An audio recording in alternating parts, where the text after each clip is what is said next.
It began on a quiet street where nothing ever seemed out of place, where manicured lawns and smiling neighbors masked a darker truth.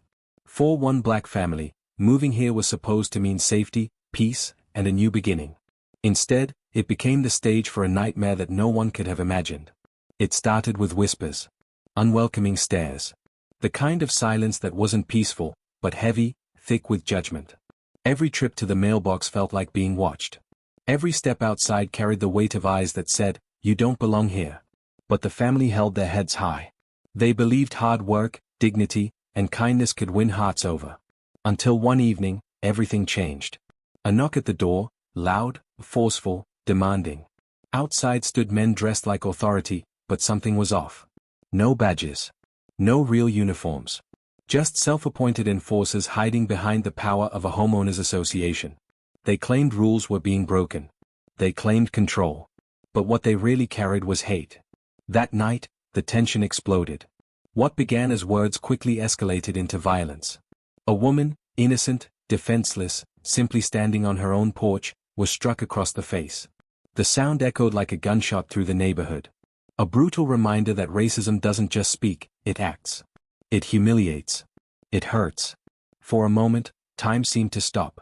The world shrank to that single act of cruelty. A wife, a mother, left reeling in pain and disbelief.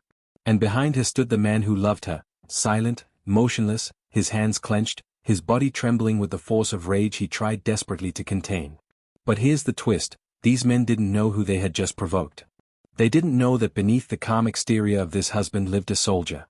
A warrior trained in discipline, strength, and unshakable resolve. A Navy SEAL whose entire life had been built on protecting those he loved, no matter the cost.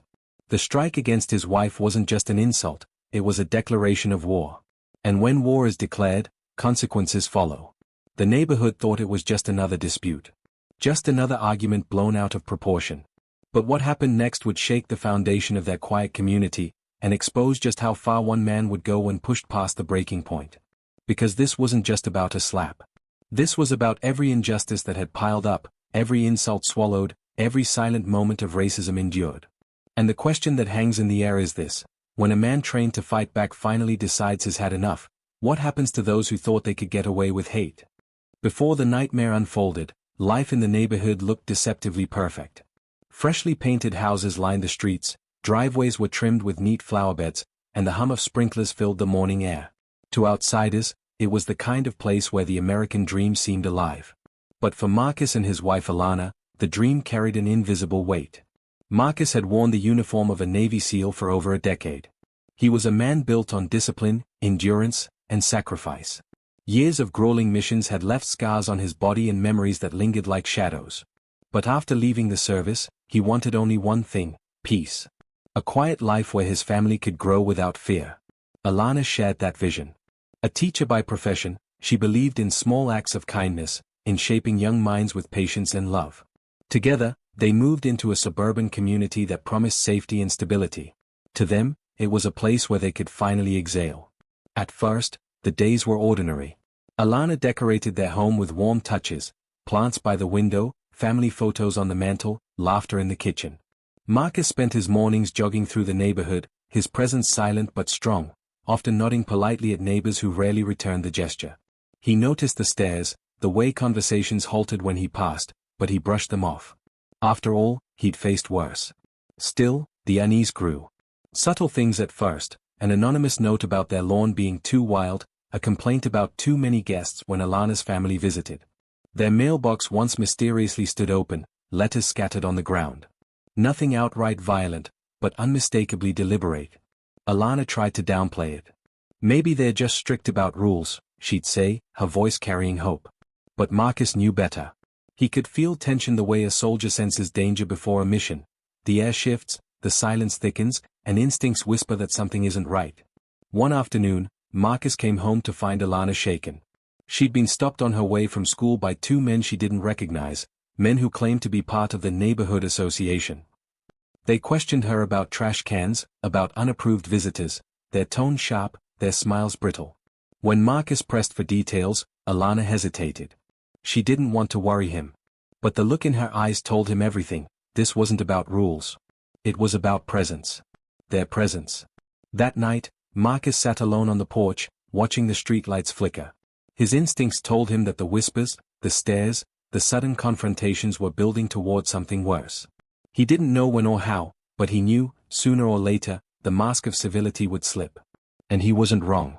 Because in a community that prided itself on order, on sameness, Marcus and Alana represented everything some neighbors didn't want to see. Their very existence disrupted the illusion. And illusions, when threatened, often shatter violently.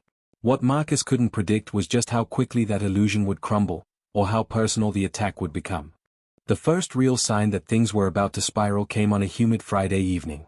Alana had just returned from work, her arms filled with grocery bags, when she noticed two men standing at the edge of their driveway. They weren't dressed like police officers, though they wore black shirts with bold white letters that read security. Their posture was stiff, their presence intentional, and their eyes never left her as she walked past. Alana's hands trembled slightly as she unlocked the door. By the time Marcus stepped outside to ask what they wanted, the men had already vanished. No explanation. No words. Just a lingering silence that felt like a warning. That night, a letter appeared tucked under their doormat. It wasn't typed, it was handwritten, in thick, angry strokes. This neighborhood has standards. If you can't follow the rules, you'll be forced out. Marcus read the note twice, then folded it carefully, his jaw tightening. He'd seen threats before, in combat zones, in training exercises, in war zones where enemies marked their intentions. But seeing it here, in the supposed safety of suburban America, struck a deeper chord. The next week, the harassment escalated. Marcus's car was keyed in broad daylight. Alana's flower pots were smashed and left scattered across the lawn. When she went for her morning walk, she overheard whispers, neighbors muttering words they thought she couldn't hear. Words dripping with venom. Outsiders. Trouble. Doesn't belong. Still, Marcus urged patience. He wanted to believe that reason would prevail, that keeping their heads high would eventually disarm the hostility. But patience has limits. The breaking point came one evening when Marcus wasn't home. Alana was preparing dinner when another knock rattled the door. Expecting a neighbor, she opened it to find the same two men from before, this time accompanied by a third. They introduced themselves as representatives of the homeowners compliance team, flashing laminated cards that looked official but meant nothing. Their tone wasn't polite. They demanded to inspect the property for supposed violations, a fence too high, visitors overstaying, decorations not approved. Alana tried to explain, her voice trembling, that she and Marcus had followed every rule outlined in the HOA agreement. But the men smirked, exchanging looks, as if the rules themselves were only an excuse. When Alana stood her ground, one of them stepped closer. Too close. His voice dropped to a whisper meant to intimidate. And then, in a single act of cruelty, his hand lashed out, striking her across the face. The sound echoed through the quiet street. For a moment, Alana couldn't move. Shock, pain, and humiliation blurred into a single wave that left her breathless. The men didn't apologize. They didn't even flinch. They turned and walked away, leaving her trembling in the doorway, one hand pressed against her cheek. What they didn't know was that Marcus was only minutes away from arriving home. When he pulled into the driveway and saw his wife shaken, her eyes swollen with tears, he didn't need details to understand what had happened. Every instinct in him sharpened, honed by years of training. He scanned the street, noting every shadow, every passing car, every open window where neighbors had likely seen but chosen silence. This wasn't a misunderstanding anymore. It wasn't about HOA rules or community guidelines. This was hatred made visible, discrimination dressed in false authority. And for Marcus, it was a line that had been crossed too far. The following days only confirmed his fears. The men returned, this time parading around the neighborhood in pairs, watching the house, circling the street.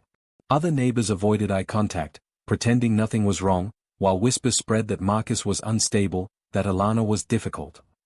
It was a classic tactic, paint the victims as the problem. But behind their doors, Marcus and Alana felt the pressure mounting. Sleep grew restless. Every sound outside jolted them awake. Marcus found himself pacing the living room late into the night, fists clenched, eyes fixed on the front door. He could feel the storm coming, and he knew, this wouldn't end with words. The question wasn't if the confrontation would explode, but when. And when it did, it would change everything. The night the storm finally broke began like any other. The air was heavy, the street eerily quiet, as if the entire neighborhood held its breath. Marcus had just finished a late workout, his body buzzing with restless energy. Alana sat inside, reading at the kitchen table, though her eyes lingered more on the front door than the pages in her hands. Then came the sound. A knock, sharp, deliberate, carrying the same menace they had come to expect. But this time, it wasn't just a knock. It was followed by shouting. 3 men, voices thick with arrogance, demanding Marcus step outside. Marcus opened the door slowly, deliberately, his eyes locking onto the familiar faces. The same men who had stalked his wife, vandalized his home, and dared to strike her. Tonight, they weren't hiding behind HOA rules or flimsy cards. Tonight, they came for domination. One man sneered, his words dripping venom, "You people don't belong here. Time to learn your place." Marcus didn't move. His body was still, but inside, a fire raged. Every insult, every glare, every violation had piled onto his heart like bricks, and now, with Alana's trembling form watching from behind, those bricks came crashing down. The first man shoved Marcus's chest, expecting compliance. What he didn't expect was the immovable wall that met him. Marcus didn't stumble. He didn't flinch. He simply stared, his silence more dangerous than words. When the second man raised his hand, just as he had against Alana, Marcus snapped. In one fluid motion, years of combat training surged to the surface. His hand shot up, catching the wrist mid-air, twisting with precision until the man dropped to his knees with a scream. The others froze, stunned by the sudden shift. But hesitation was their mistake. Marcus moved like a storm unleashed. A strike to the chest sent the second man sprawling backward into the grass. A swift kick swept the legs out from the third, his body hitting the pavement with a thud that echoed through the quiet night. Alana gasped from the doorway, torn between fear and awe. This was not the man who tended their garden, who smiled quietly at her in the mornings. This was the warrior, unmasked, unrestrained. The men scrambled, but Marcus gave no room for recovery. Every movement was calculated, efficient, born of years spent in the shadows of war zones. A punch to the ribs. An elbow to the jaw. A grip around the throat that reminded them, this was not a man they could intimidate. Neighbors peeked from behind curtains, their faces pale. They had watched the harassment for weeks in silence, but now they watched in shock as the balance of power shifted in an instant. One of the men gasped, clutching his side, his bravado shattered. We'll call the cops," he wheezed. Marcus leaned close, his voice low, steady, terrifying in its calmness. "Go ahead. Tell them what you've done. Tell them you came here pretending to be cops. Tell them you put your hands on my wife. Tell them why your faces look the way they do." The man's eyes widened, fear replacing arrogance. But Marcus wasn't finished. He wanted them to feel what Alana had felt, the helplessness, the humiliation, the raw fear. He dragged one man to his feet, forcing him to look toward the house where Alana stood, her hand still pressed to her cheek as if the memory of that slap burned fresh. "Apologize," Marcus growled. The word cut sharper than any blow. The man stammered, choked, and muttered a broken apology. Marcus let him collapse back onto the pavement, his body shaking. For a moment, the street fell silent again. The men lay groaning, the night air thick with the aftermath of violence. Marcus stood above them, his chest heaving, his fist still clenched, every nerve in his body screaming for more, but his wife's voice cut through the haze. "Marcus," she whispered, her tone both pleading and grounding. And just like that, the soldier in him yielded to the husband, the protector. He stepped back, towering over the wreckage of hate left on his doorstep. The men scrambled away, limping, cursing under their breath, their arrogance shattered, their illusion of power destroyed. They vanished into the night like cowards retreating from a battle they never should have started. But Marcus knew it wasn't over. Not yet. Because hatred doesn't vanish in one night. It lingers. It festers. And the question that now haunted the air was clear. Would this victory bring peace, or would it ignite a war the neighborhood could no longer ignore? For Marcus and Alana, life would never return to normal. The mask of civility in their community had been ripped away, exposing the ugliness beneath. And while Marcus had defended his wife with every ounce of his strength, he couldn't shake the truth. This fight wasn't about 3 men. It was about something bigger, something far more dangerous. As he stood in the middle of that quiet street, chest rising and falling under the weight of rage and love intertwined, Marcus realized the battle wasn't just for his family's safety. It was for dignity. For justice. For every silent neighbor watching from the shadows, pretending not to see. And the chilling question that hung in the night was this: what happens when a community built on silence is finally forced to choose a side? When the dust settled that night, silence weighed heavier than the fight itself. The three men were gone, limping into the shadows they had once claimed as their domain. The street was empty, save for Marcus and Alana, standing at the threshold of their home. The porch light glowed dimly above them, casting long shadows that stretched across the pavement, marking the place where hate had been exposed. Alana's hand still trembled as Marcus pulled her close, his chest rising and falling with the rhythm of a man trying to calm the storm inside. He had defended her, yes, but the victory felt hollow. Because while fists had silenced the men for a night, Marcus knew hatred was not so easily defeated. It lived in whispers. In glances. In the kind of silence that made neighbors watch but never intervene. The following days proved him right. The story spread quickly, but not the truth. Rumors painted Marcus as violent, unstable, dangerous. Whispers said he was a threat to the peace of the neighborhood. Few mentioned the weeks of harassment. Fewer still acknowledged the slap across Alana's face. And no one dared speak of the racism that had ignited it all. But behind the lies, something else stirred. Quietly, carefully, a few neighbors began to approach Alana. A kind word slipped at the mailbox. An apology for not stepping forward sooner. A shaken voice admitting they had seen everything, but fear had kept them silent. Small cracks began to form in the wall of silence that had surrounded them. For Marcus, the hardest part was realizing that his battle wasn't just with three men. It was with a system. A culture that allowed hatred to wear disguises. Badges that weren't real, rules that weren't enforced equally, authority that was nothing more than intimidation. He had fought wars overseas, but here, in his own neighborhood, he was fighting for something more fragile, more personal, dignity. Alana carried her own scars. The physical mark on her face faded quickly, but the memory lingered. Every time she stepped outside, she felt the weight of eyes, of judgment. And yet, she refused to shrink. She walked taller, her head held higher, because to do otherwise would be to let hatred win. Together, they chose to stay. Not because it was easy, but because leaving would mean surrender.